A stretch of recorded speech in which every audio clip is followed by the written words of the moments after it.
Dang it, all that practice. So we have an amazing guest today, don't we, B-Bird? Yes, we do. Master Chief Jesse Cook. He is the Command Master Chief for VFA 97. Those of you that aren't in the Navy, VFA is a fighter attack squadron. So I'm super pumped for this. Yeah, so I guess without further ado, we should just go ahead and bring him on, huh? Yeah, let's do it. Let's give the people what they want. Hey, Master Chief. Hi. Awesome. Welcome. And we really appreciate you, giving us some support, Master Chief, and coming on to talk to not only us, but everybody. So whoever tunes in. Yes, Awesome. definitely. Absolutely. Let's see. Awesome. So, Hi. Go ahead. What I was going to say is that we've got 14 people that have joined us. So if you do have questions as we go through this, B-Berg's going to kind of take the horn and ask all the questions. But as they come on, I'll see them pop up, and then I can let you know what everybody is asking. Perfect. I'm allowed to drink on the show, right? I mean, so you are. You are. You're Okay. good. All right. Yeah. All right, so I'll kick it off right now. Obviously, Petty Officer Brandenburg. So, Master Chief, just want to give everyone kind of a little backstory about you, where you work at, and a little bit of history on your career and your story. Yeah. Okay. Well, I am stationed, as you said, VFA 97. It's a strike fighter wing or a strike fighter squadron for F-18s. We're based out of Lemoore, California. We've been around since the mid-60s, 1967. Actually, this squadron has been around 4 different platforms, and we're about to transition from the F-18s to the F-35 Lightnings. We'll be doing that next year. Kind of exciting. It's the jet of the future, and they're pretty amazing to look at and watch fly. Actually. I'm the Command Master Chief there, obviously, right? I'm the senior most enlisted guy. So my job is kind of advising the commanding officer and then looking out for each and every crew member and their well-being and making sure that they have all the tools they need to succeed. Came in the Navy back in 1995. My intent was not to do anything with F-18s or anything that flies. I came in the Navy with the sole purpose of being a career submariner. I took a tour back when I was 12 years old. My dad took me on the USS Olympia, which is actually still kicking around right now. That is an old submarine, I'll tell you that. I mean, if I'm old, that submarine's really old. And I was mesmerized, and that was my sole purpose in life. 2 weeks out of high school, I joined the Navy boot camp, and next thing you know, I was in submarine school, and I was on my first boat, USS Springfield, out of Groton, Connecticut.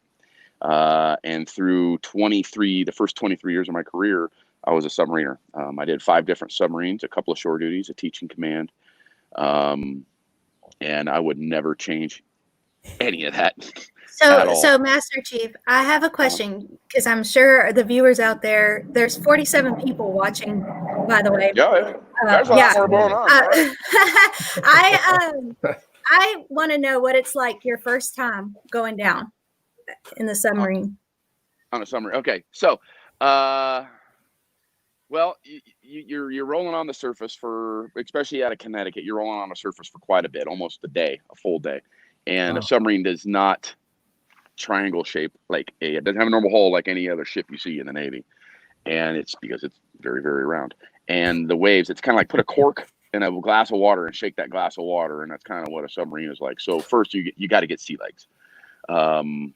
You got to learn that very quickly, or you're going to regret it. You're probably going to eat a face full of wall, or a bulkhead is like what you like to call it in the Navy, right?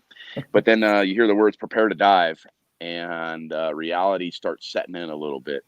You can hear one of the hatches shut, that goes up to the bridge, and as soon as that shuts, you could be anywhere on the ship, 360 feet of that ship, and you know it shuts because the airflow changes.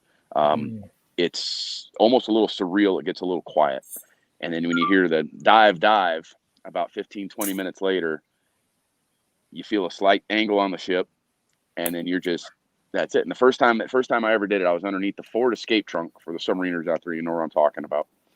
And I looked right up. I saw no water coming in, and I went, all right, that's what I like.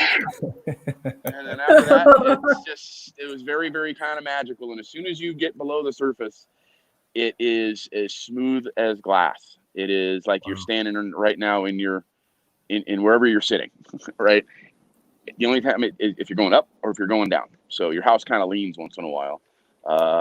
You result like if you're baking a cake and you got kind of an up angle, well, the cake's going to have an up angle, right? Yeah. So the icing, that's where the cooks come in with the magic of icing. They can make anything square. Awesome. So where did you join the Navy out of, Master Chief?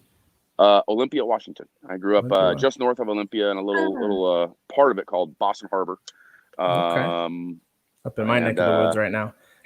yeah, the Northwest. In Olympia, Washington. I went to MEPS up in Seattle, and I don't remember much after that. It's all kind of a blur. That was dang near 25 and a half to 26 years ago now. Wow, it's amazing. So obviously, it's a little loud. There's some jets flying above us right now. So awesome. Where are you at right now, Master Chief? I'm actually in Fallon, Nevada. We're up here playing bad guys for CAG 2. They're getting ready to deploy, and they need some people to practice on. Unfortunately, we just keep shooting them down. So they got a lot more practice to go.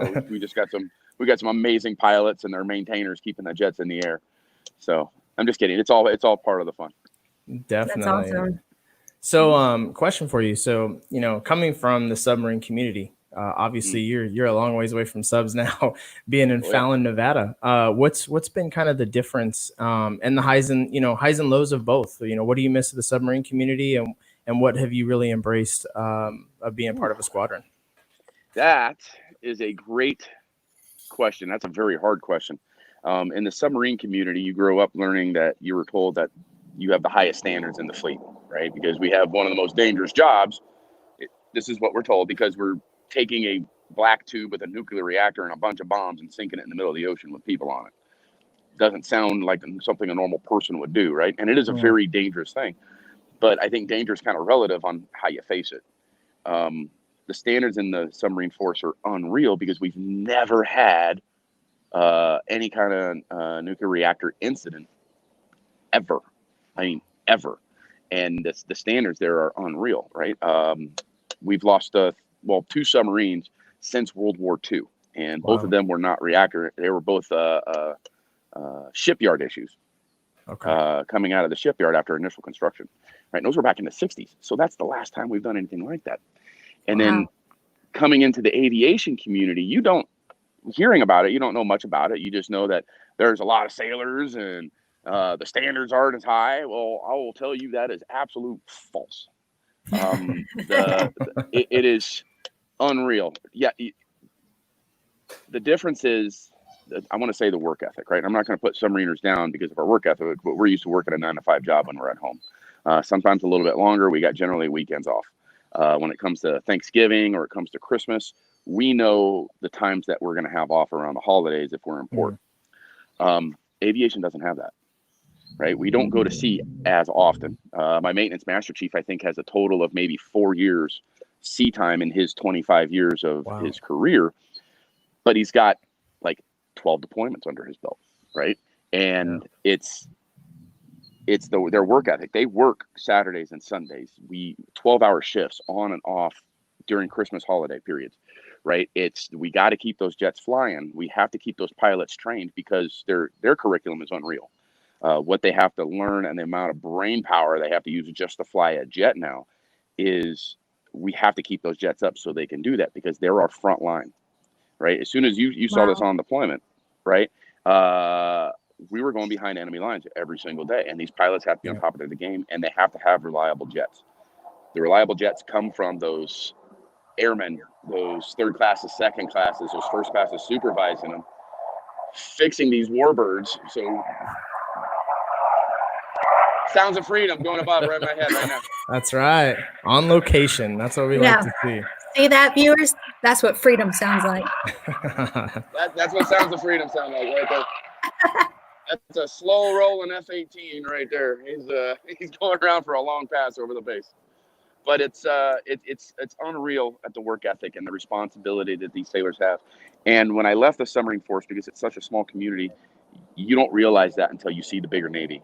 And these standards are not just aviation. They're not just submarines. It's the surface Navy. It's the special warfare Navy. It's it's the recruiting Navy, right? It's you name it. I think we've gotten this right. I really think we have, right? And the people that are coming in the Navy now are 10 times smarter than we ever were when I came in.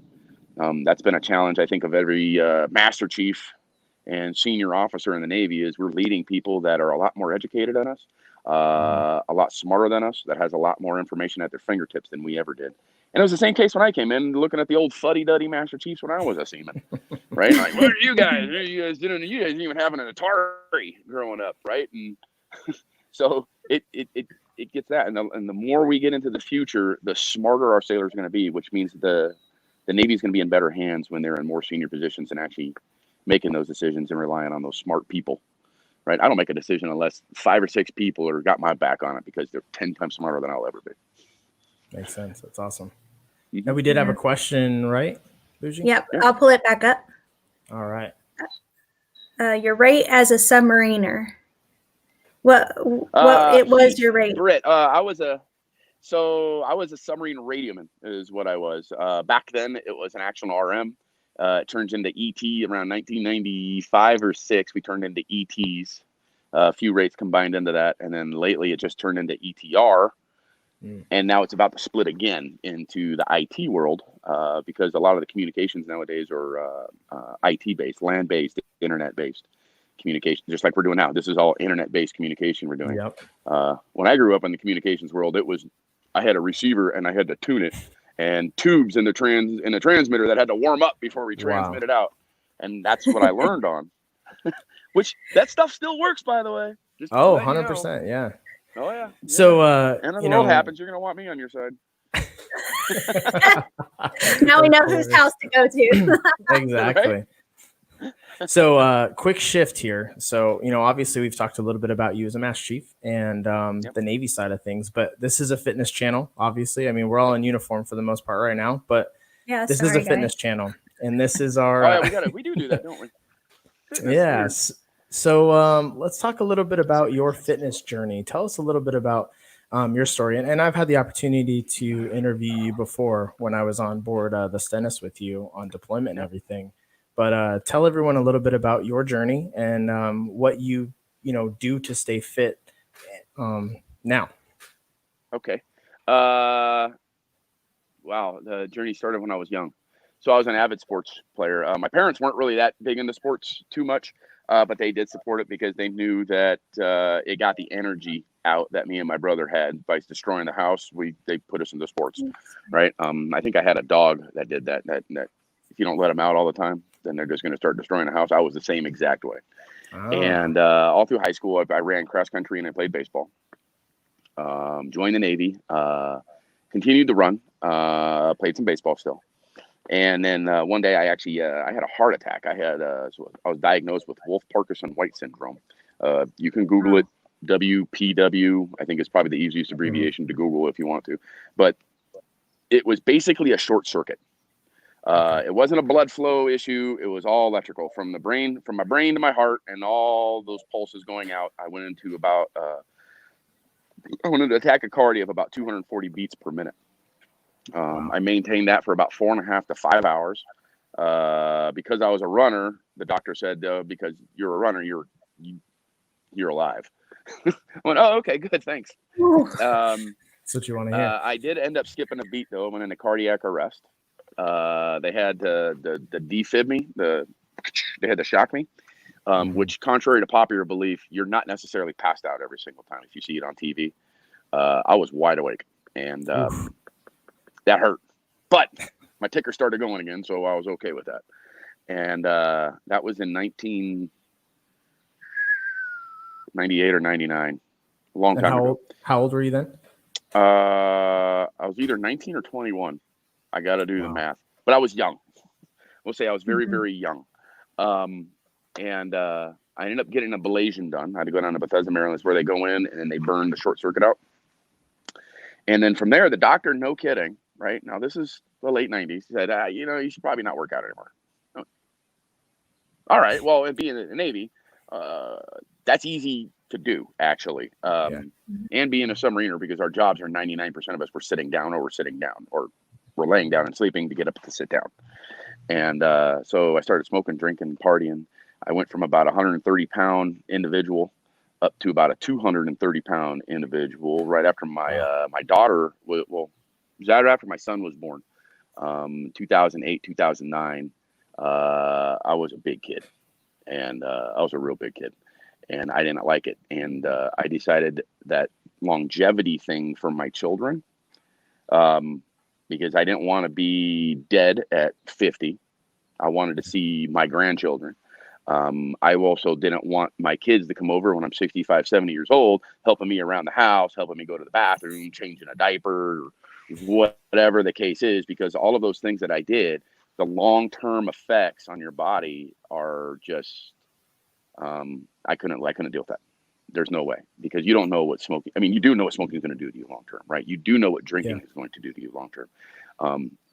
You do know what lack of exercise will do to you long-term. This is science, right? Exactly. It's not an opinion based when it comes to that, which blows my mind, because a lot of people still kind of refuse to see that. And I'll get into how I try to change people's perception on that. But I needed to be around for my children, and and I found fitness. I needed fitness. Oh, there's my babies. Yeah. 15. My oldest is turning 15, and my youngest is 12 now. So they're adults. I told my son that. I go, "You're an adult." He goes, "No, I'm a tween, Dad." I went, "No, your age is a tween, but you're a young man." And he does. They both act. They both are most responsible two kids I've ever, well, young adults I've really ever met. Yeah. So I needed take to do me that. through. Obviously, you're pretty active. I mean, I know this. I've had the opportunity to work out with you. You're a maniac. You keep up with me a little bit. But what got you back into fitness? I mean, what did you kind of get into that sparked that interest again? That really pushed you? CrossFit. And it's the word we never say, right? Yeah, the word this that is we the never word say when we're shall not be spoken. Right? The word that shall not be spoken. Even in the article, I think we danced around that word. It's kind of funny. We did. But the word, it is CrossFit, right? And it is a household name. People know it. I mean, it's on ESPN. Okay, let's just say what it is. And it is, all it is exercising. Yeah. CrossFit is a series of different ways of exercising and then putting it together, right? I remember I went to a gym and somebody, "Oh, you're not allowed to do CrossFit here." I go, "Well, I'm jump roping." "Well, that's fine." "Okay." "Well, I'm doing push-ups." "Well, that's fine." "Well, I'm doing them together." "Well, no, that's CrossFit." I'm like, "Wait a minute." I don't understand, right? So it's kind of a taboo word, but definitely it is a special word, because if you actually look at some of the senior leadership of that community, they're all ex-Navy. Which is kind of funny in itself, but that is the method of exercising that I found that was eye-opening and the hardest thing I've ever done, and the most challenging thing I've ever done. And it didn't matter how good I got humbled every single day, and I got my ass. I can say ass on this thing, right? There you go. I've already said I'm a master chief, so ass handed. Yeah, what do we know? Single day, right? Actually, the great thing about being a master chief is I don't have to do this before I say the word ass. I can just say it. But it is, and it changed my life. It 100% did. I went from 230 pounds to 170 pounds in 6 months. That's amazing. And it wasn't just the diet. I learned, because it teaches you not just how to move weight or jump or flop around on a pull-up bar. It teaches you how to eat. It teaches you sleep. It teaches you mobility, exercise, just standard stuff you can do at home. You can do this at home with $40 worth of equipment you bought at Home Depot. You can do CrossFit. Oh yeah. This is my favorite picture of you. I was like, "This is so cool. You're like the Hulk." It embodies everything that you are, for sure. That was so yeah. Some of my old sailors actually took that picture and they made it into a meme and said, "Commence field day." Of course. Commence cleanup.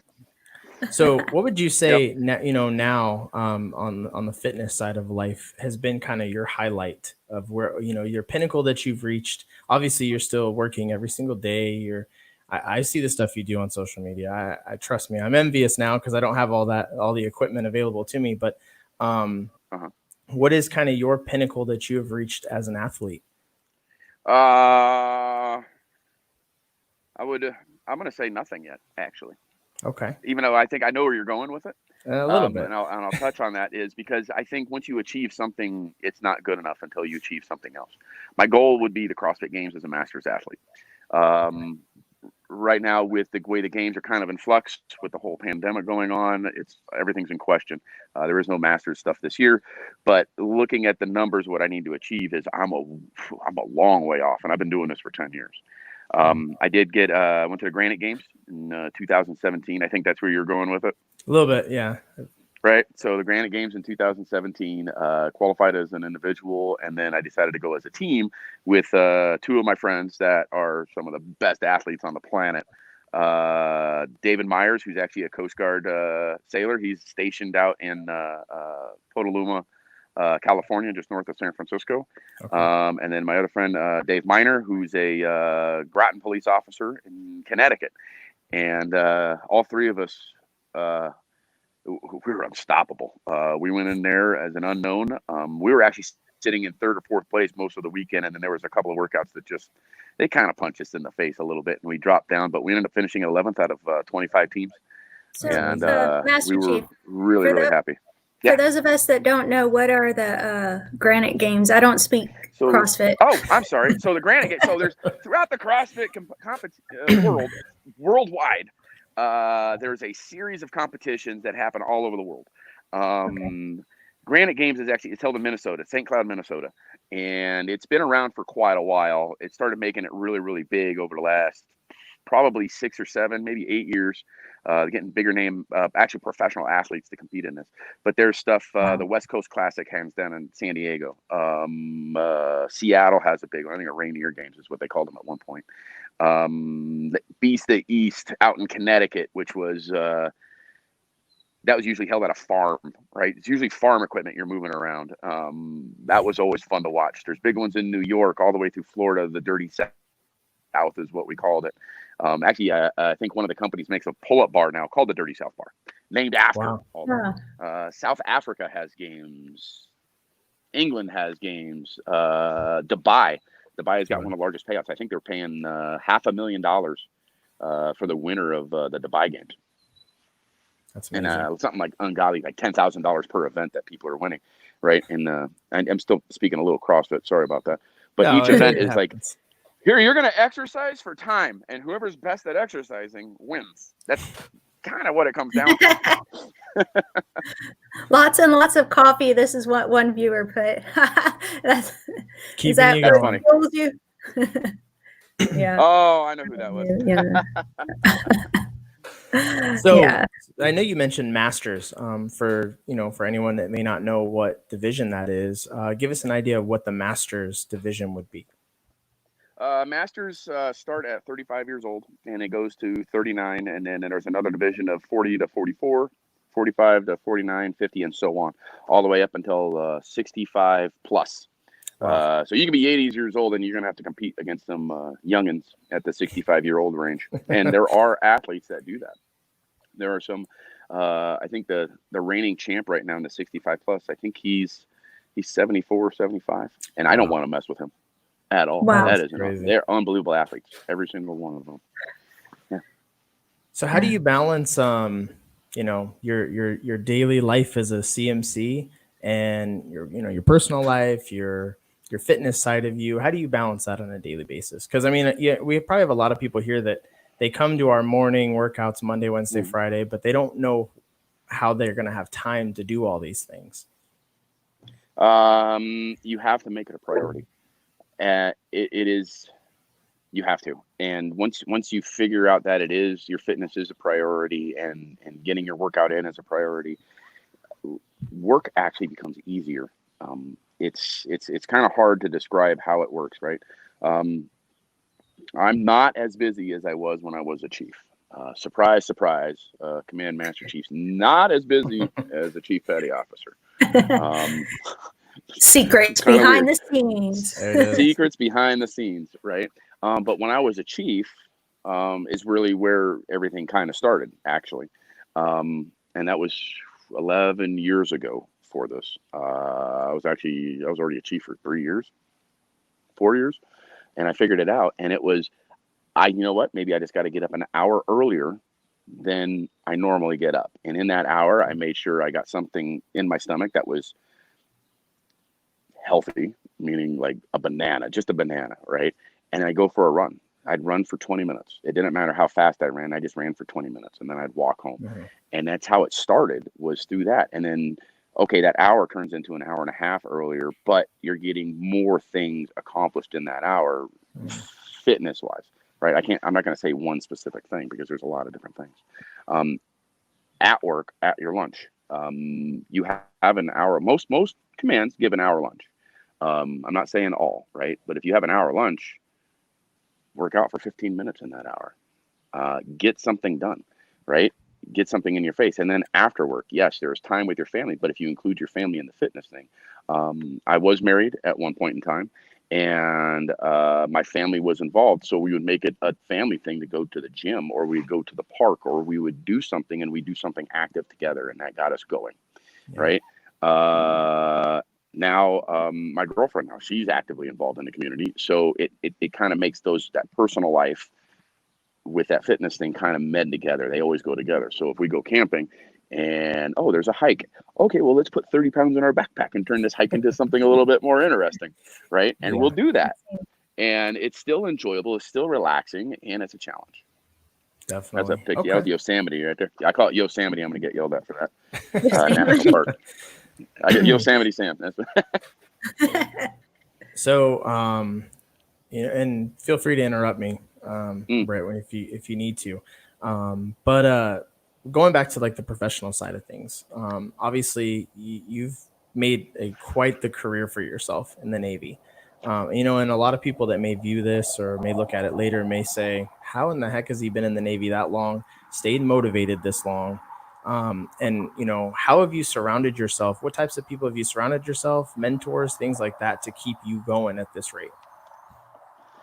That's another great, you got some good questions.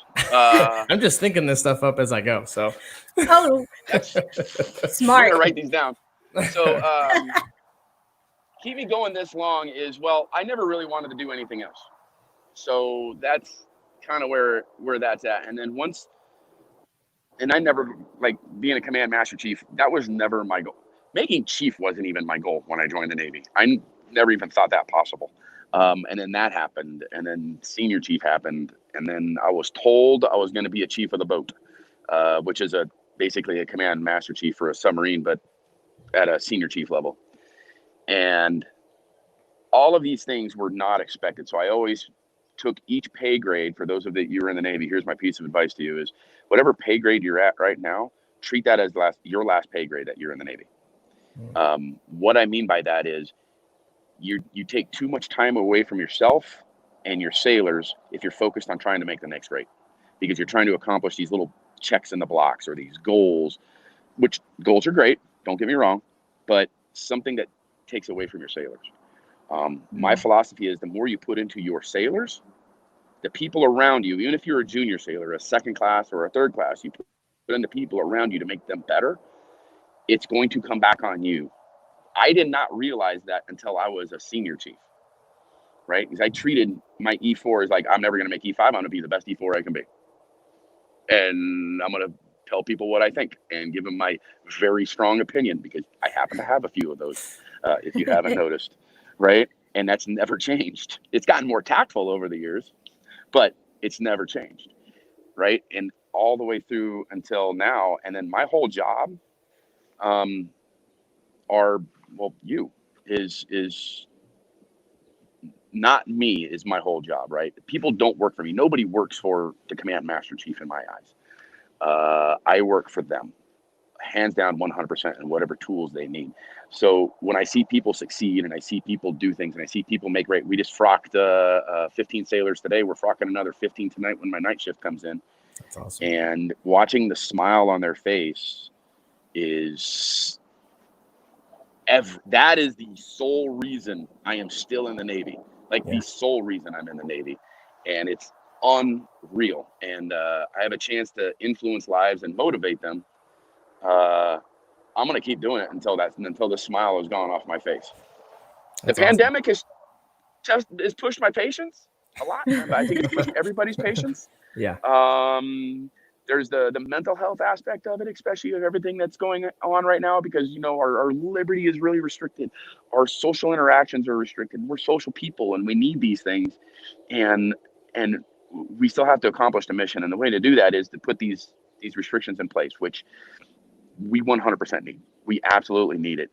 And that's where I come into play. And that's where you guys come into play too, right? Being more senior is listening to what your sailors actually need, right? And the more we can be in tune with that, and the more we can be there for them, and guide them in the right direction, we're going to come out of this we're going to come out of this way stronger than we were going into this thing.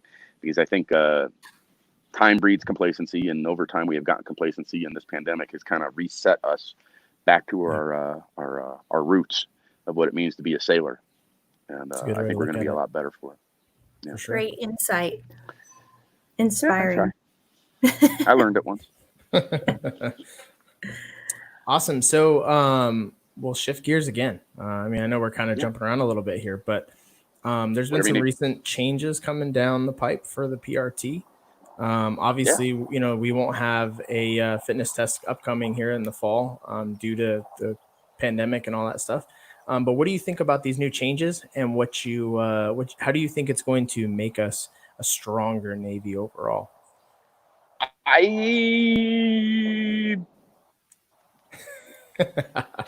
That's a hard question too. So I think the changes were absolutely needed. I don't think there's anybody in the Navy that would ever disagree with it, because nobody thought 1.5 miles, 2 minutes of push-ups and 2 minutes of sit-ups were, oh, well, that's a fit sailor and he's going to do some amazing things if he can pass that, right? Because the numbers were kind of small. No, the numbers are based on big averages. I got it, right? I would always go into every single PRT. I would go until I failed, right? And that was my goal, was to always try to beat last year's numbers. And it's funny, is I'm still beating my numbers every single PRT I've done for 25 years.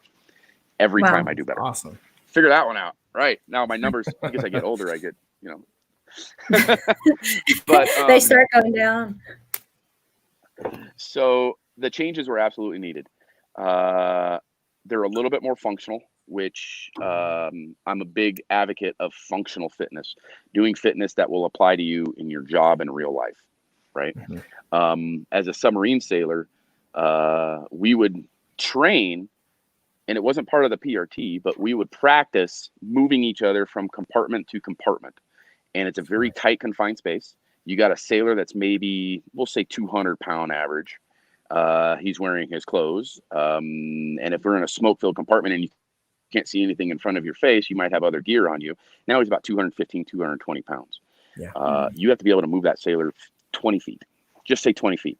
But in that 20 feet, with our breathing things that we have on, it's not a self-contained breathing apparatus called an SCBA that most firefighters have, right? We have what's called an EAB. It's an emergency breathing apparatus. Emergency air breathing, EAB. And you have to plug into certain stations wherever you're walking. Well, smoke-filled compartment, you can't see them. You got to feel for them, because there's little things on the deck that will tell you where they're at. So blindfold yourself and then move a 200-pound individual 20 feet. That was part of my qualification process that I ran when I was the chief of the boat on the New Hampshire. We made it as practical as possible. We as a big Navy can't really do that and try to test that physical fitness. That is way too exclusive, I think, to a lot of things. Big ships can probably do something a little bit closer. Submarines, I think, should, is a necessity. Aviation's not really required, because you're on an airfield. Don't go into the fire, right? It's pretty easy. Submariners have to go to the fire. That's our job. And then the recent tragedy on the Bom Richard, right? The professionalism and the training that crew had is a testament of what kind of training they had in regards to firefighting, and I think physical fitness, and what that Command Master Chief did with his team. It was unreal. There were no deaths. The ship, waiting on what the Navy actually says on that ship, but it's catastrophic. You know, Master Chief, I just want to add to that, because I heard a quote, and I can't remember exactly who said it, but it says, "You never rise to the occasion, you always rise to the highest level of training." Yeah. At the highest level of training, right? And that Yes. is an absolute fact. And the drilling and it goes into that is a testament to that crew and the other crews, the Decatur, the Anchorage, all their firefighters came up to the rescue. A few years back, I think this has kind of been forgotten, is the USS Miami. I encourage anybody to look that up. The USS Miami fire up in Portsmouth, New Hampshire was catastrophic. It was a shipyard worker who wanted to go home, and he ended up setting fire to the ship. And the ship was a total loss. Wow. 1,500, 2,000 degree temperatures below, melted the decks. The civilian firefighters, because the procedures back then was, hey, if there's a fire in the shipyard, leave and the civilians will come in and fight it. Well, the civilians didn't know anything about the ship. And that training changed, and that morphed into what it is today. And that's where the civilian firefighters that were helping with the Bon Richard knew what was going on, because the way they were trained based on the Miami fire. Wow. It is, I'm saddened at the loss of a great ship. Yeah. I'm saddened at the injuries that happened, but I'm absolutely probably one of the happiest and proudest Master Chiefs in the fleet at the actions that the crew took, and the way they handled themselves was just, it's eye-watering. That's awesome. Yeah. So there you go. Wow. Awesome. No. That's great. So, as we get ready to wrap it up, I mean, unless you have anything else, I kind of wanted to go through and find out, how you can motivate people to, during these times to get involved with something at home, utilizing, whatever they need. They don't have to obviously watch our channel. But what can people do to stay motivated during times like this, to stay physically fit, to stay healthy, Well, mental health is one way to do it. I don't know how many times people said, I just need to go punch down some fury out in the woods, right? And it's some kind of physical exertion is what it is, is what it comes down to. As for me motivating people, I've always done it through action and not through words. I think you saw it on the ship. And this happened actually a long time ago back in the submarine base. I had a thing called Squid Fit. And it was me and two buddies decided to work out at the end of the gym, at the corner of the gym. And then somebody goes, what are you guys doing? And then next thing you know, it turned into this huge class that was 3 times a week on base. Yeah. And civilians and military all joined in. Well, when I went to the Stennis, I was actually training for the Granite Games on that first underway, and then we deployed. I would just work out kind of by myself, and I did some of this crazy CrossFit stuff. And next thing you know, I had a rescue swimmer from HSC 14, and then I had another one, and then another one. And then every day I showed up, I would have 10 or 15 sailors from all the commands there with me. Hey, what are we doing today, Master Chief? And I'll write it on the board, and we do the workout. And it was a lot of fun. And I think, but it was my actions that did that. They saw an old man, by all rights should be decrepit, right? Doing these things. And now they're doing it. If he can do it, why can't I do it? Yeah. And in the times of pandemic, with us a lot of times at home, is social media. I hate social media, but I love social media in the same breath. My kids are on it, and they're in Connecticut, so that's how I communicate with them. That's the main. That's what I tell myself. But I also, my sailors follow me, and I follow my sailors, be it my command, my old commands, and I post workouts. I get made fun of, actually. I'm okay with that, but they see what I'm doing. And then I'll get emails and I'll get messages from them saying, hey, listen, I want a good workout. I want to do this. I want to do that. I think there's probably about 4 people every single day I send a workout to just via text. That's awesome. It's not the same workout to all 4 of them. It's tailored to their individual needs, what they can do physically. There we go again. More sound of freedom. Right? But I take what they can do physically, and then I make it a little bit harder, so they can try to improve on that. And it's through social media. It really is. Making that little storyline, or making that post, or whatever it is, shooting picture of your food, right? People make fun of, it's 5 minutes before you shoot a picture of your food. Yeah, put it on there. And the next thing you know, I've got 3 emails like, hey, what's the recipe for that? That looks really good. Yeah. What are the macros? What's the fat content?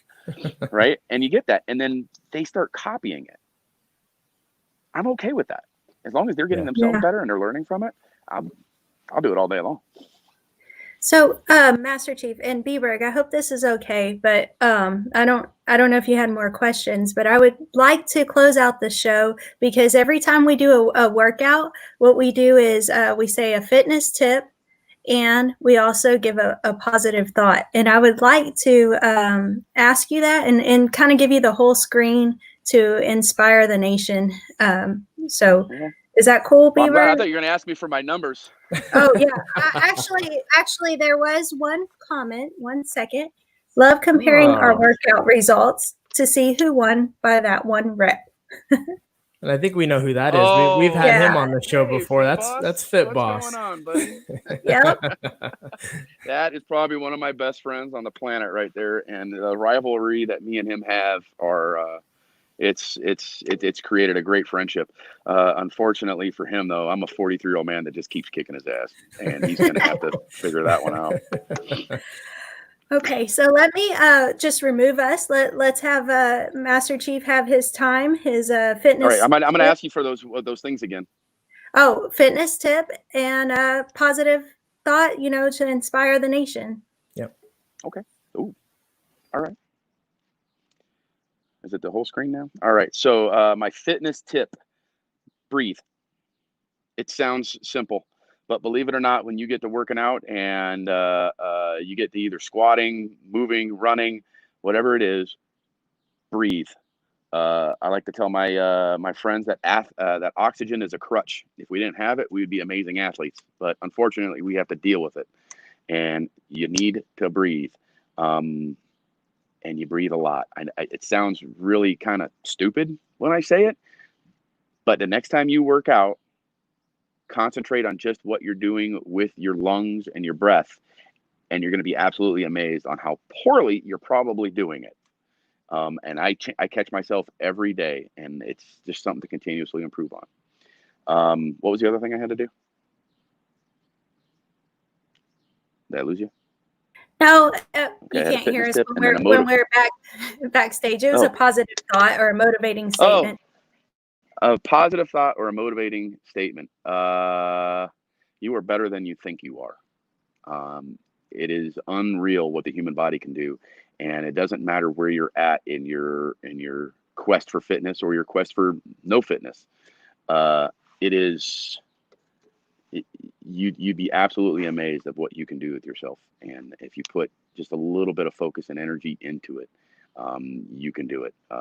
Too many times we focus on the wrong things and we put our energy into the wrong things, and if you apply that in just one direction in your life that you want to improve, and it doesn't even have to be fitness, you'd be amazed what you can accomplish. Oh, well, that was awesome. Great. That was awesome stuff. And the whole time I've known you, Master Chief, you've been nothing but a motivation to, every sailor I think that came in contact with you on the Stennis can say that they learned something from you. And that's a testament to how hard you work every single day. And we see that. So we really appreciate you coming on the show and supporting us. And hopefully everyone at home got something great out of it as well. Yes. All right. Definitely. Oh, I appreciate it. Thank you. Thanks, and with that, anytime, hit me up. Okay. Well, with that, we'll end our broadcast, and we appreciate everyone coming out. If you do have questions, please put them in the comments. And, if Master Chief has time, he can come back and answer them. All right. Definitely. Thanks, I will answer every single one. I will tell you that right now. I have the time. Outstanding. Well, thanks a lot for joining us.